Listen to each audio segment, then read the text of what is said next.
وجاء من اقصى المدینة رجل، آ گیا شہر کے دور کی طرف سے ایک آدمی یسعی دوڑتا ہوا. قال یا قوم اتبعوا المرسلین، کہنے لگے میرے لوگوں مان لو بات مرسلین کی. اتبعوا، اتباع کرو، من لا یسألکم اجرا، ان لوگوں کی جو مانگتے نہیں تم سے اجرت. وہم مہتدون، اور وہ ہدایت یافتہ ہیں. اجرت مانگنا دین پر یہ اسلام میں نہیں ہے. دین کے کسی منصب پر بھی اجرت نہیں ہے، نہ اذان پر، نہ امامت پر، نہ تدریس پر، نہ تحدیث پر، نہ اور کسی منصب پر. سوال یہ ہے کہ اگر اسلام کے کسی منصب پر اور کسی عہدے پر اجرت نہیں ہے تو اسلام کے لوگ کھائیں گے کیا؟ دو مسئلے مستقل ہیں، لوگ ایک بیان کر کے دوسرا چھوڑ دیتے. جس طرح اہل دین کے ہاں دین پر اجارہ ممنوع ہے، اس طرح اہل ایمان کے ذمہ اہل دین کا اکرام اور سد الحاجات کرنا فرض الفرض، واجب الواجب ہے. یہی وجہ ہے کہ جناب رسول اللہ صلی اللہ علیہ وسلم نے نبوت سے پہلے تجارت کی ہے، لیکن نبوت کے بعد آپ سے کسی ایک جگہ کے ایک دن کی بھی تجارت ثابت نہیں، ہرگز نہیں. خلفائے راشدین جب خلافت پر کے منصب پر فائز ہو جاتے تو صحابہ بالاتفاق بیت المال سے ان کی ضروریات کی کفالت کے لیے انتظام کرتے تھے. اور روح المعانی سورہ ممتحنہ میں ہے کہ حضرت عمر نے اپنے زمانے میں ائمہ و مؤذنین، قضات اور مفتیین اور گورنروں کے لیے بیت المال سے باقاعدہ مقررات فرمائی تھی، اور جو نہیں لیتے تھے ان سے باز پرس کی تھی کہ کیوں نہیں لیتے آپ. تو پتہ چل گیا کہ مانگنا اہانت ہے، اور لوگوں کی طرف سے ان کی تعظیم اور تکریم کرنا لوگوں کا فرض ہے. لوگ ایک مسئلہ بیان کرتے ہیں، دوسرا مسئلہ بیان نہیں کرتے. قرآن شریف حافظ صاحب نے تراویح میں سنایا تو اجرت اس کو کہتے ہیں کہ وہ شروع دن میں یا آخری ختم کی رات کھڑے ہو کر کہے میرے بھائی اور دوستو، آپ کو پتہ ہے میں نے آپ کو قرآن شریف سنایا ہے، لہذا تم مہربانی کر کے اب اس قرآن شریف کے بدلے میں مجھے پیسے دے دو. ایسا تو پوری دنیا میں نہیں ہے. ظن المومنین خیر، مسلمانوں کے بارے میں سوء ظن حرام ہے.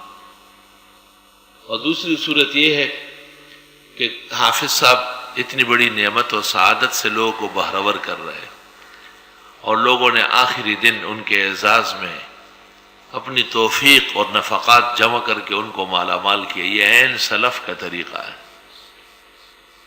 اس کو لا اسألکم علیہ اجرا کے تحت لانا قرآن شریف سے بے خبری کی بات ہے.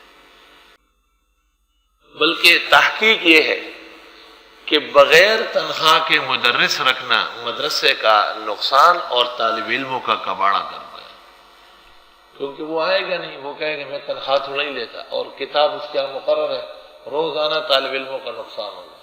تو محتمم کے لیے بغیر اجرت کے تنخواہ مدرس مقرر کرنا طالب علموں کے ساتھ اور علم کے ساتھ ظلم کے مترادف ہے. کسی ایک منصب پر بھی ممانعت نہیں ہے، نہ قرآن خوانی پر زندے کے لیے ہو یا مردے کے لیے. وہ جو مردے کے لیے حرمت آئی وہ ابن عابدین نے معتزلہ سے لیا ہے، وہ معتزلہ کا مذہب ہے. معتزلہ کے نزدیک ہمارے پڑھنے سے مردے کو پہنچتے ہی نہیں، کیا چیز لے رہے ہیں. اور ایسے بہت سارے فتاوی ہیں جو ابن عابدین نے غلط فہمی کی وجہ سے فتاوی شام میں درج کیے. مبصر متخصص کا فرض ہے کہ چھان مارے اسے. اور ہمارے بزرگوں نے جو فتوے لکھے ہیں وہ ابن عابدین کی تقلید میں ہے. سرے سے مقلد غلط ہے تو مقلد کیا بچے گا، وہی غلط ہے. تو جو تقلید میں آئے ہیں وہ سب کے سب خطا کرے گا. پھر یہ کہنا کہ قرآن کی ضرورت نہیں ہے اور علم تر کیف سے تراویح پڑھی جائے، نقل و عقل کے خلاف ورزی ہے. نقل و عقل کے خلاف ورزی ہے.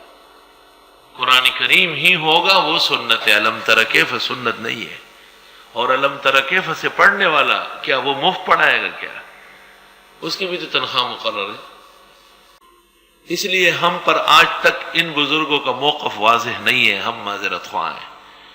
قرآن شریف پڑھنے اور پڑھانے کسی حال میں بھی، ہر حال میں، حفاظ اور قراء اور علماء کی تکریم کو ہم واجب سمجھتے ہیں، اور ہم دلائل اور نصوص کی روشنی میں اس کو عین عبادت و ثواب سمجھتے ہیں.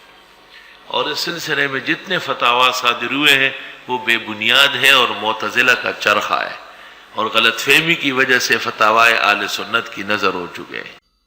وجاء من اقصى المدینة رجل، آ گیا شہر کی دور کی طرف سے ایک آدمی، ایک مرد آ گیا. مرد کام کریں گے، بنون کریں گے، بنات صرف دیکھتی رہے گی. یہ نہیں کہ کسی شہر کے دوسری طرف سے عورت دوڑتی ہوئی آئی. عورت کے ذمہ اتنے بڑے کام نہیں ہیں. مرد ہونا چاہیے، مرد. بعض علاقوں میں بنون کے مدرسے ختم اور بنات کے ترقی پر ہے. انہیں خیال کرنا چاہیے کہ کائنات بنون سے آباد ہے، نہ کہ بنات سے.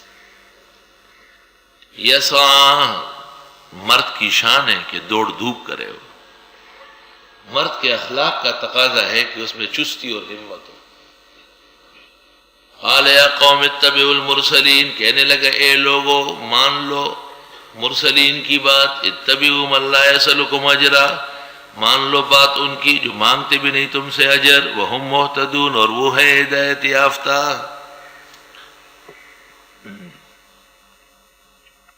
حرمین شریفین میں ختم قرآن کی رات، وہاں جب حرم شریف میں قرآن شریف مکمل ہوتا ہے تو ہدایہ کا یہ عالم ہوتا ہے کہ داخل حرم نہیں ہو سکتے. کیوں؟ 30-35 وزراء کی طرف سے ایک ایک مرسڈیز گاڑی، اور بادشاہ کی طرف گاڑی ڈالروں سے اور سونے سے بھر کے آتی ہے. نئی نیو برانڈ گاڑی بما چابیوں کا آتی ہے. اور شہزادوں کی طرف سے کوٹھیاں اور بنگلے حافظ صاحب کے حفظ کے بدلے میں. اس لیے کوئی چیز اتنی چھوٹی نہیں ہوتی کہ داخل حرم ہو جائے. صرف اس کی لسٹ آتی ہے اور اس کو سنا دیتے ہیں کہ اتنے ہدایہ آپ کے لیے جمع ہوئے ہیں. حالانکہ حنابلہ کا مذہب سخت ترین مذہب ہے، اور وہ ابن تیمیہ اور ابن عبد الوہاب کے ماننے والے ہیں. لیکن اس مسئلے میں وہ میرے فتوے سے بھی آگئے.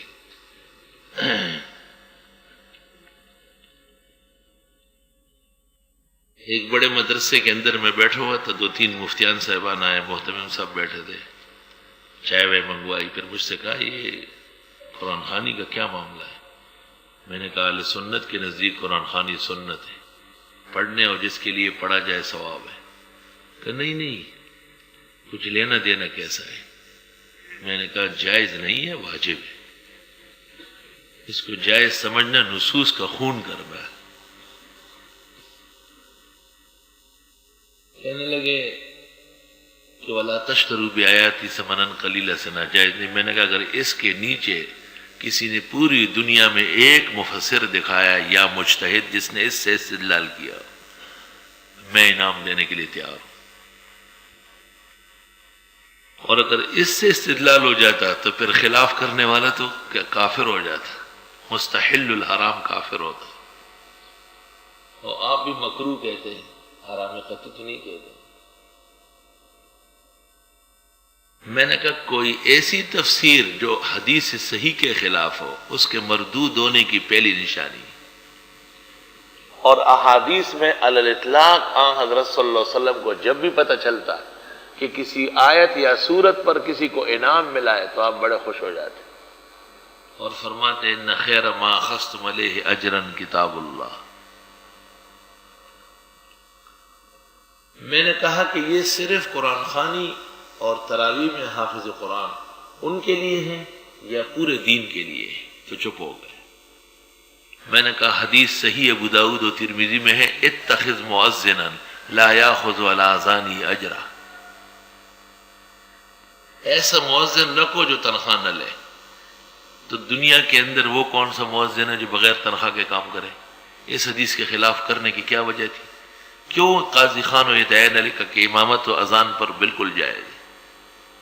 معلوم ہوا کہ اصلاً ضرورت ہے یا عظمت ہے. ہم دونوں علتوں کو کارآمد سمجھتے ہیں، ضرورت اور عظمت دونوں ہے. جو محتاجین ہیں ان کی ضرورت ہے، اور جو غیر محتاجین ہیں ان کی عظمت و تکریم ہے۔